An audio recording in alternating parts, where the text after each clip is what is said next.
লাল লাল জাম্বুরা কে কে খাবি তোরা? আমি খামু চুরি কইরা, পারলে আমার এই দইরা দেখা। এই ভাই খাইছে রে। একটু এদিকে আসেন।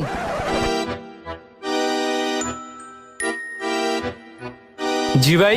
জাম্বুরা কই থেকে নিছেন? ভাই ওই সামনে থেকে। কত নিছে? ভাই 100 টাকা নিছে। দিছে না বা সাথে ধরায়া? আমি তো 50 টাকা করে বেচতাছি। ভাই আমারও একটা দেন। ভাই আবার আইসেন।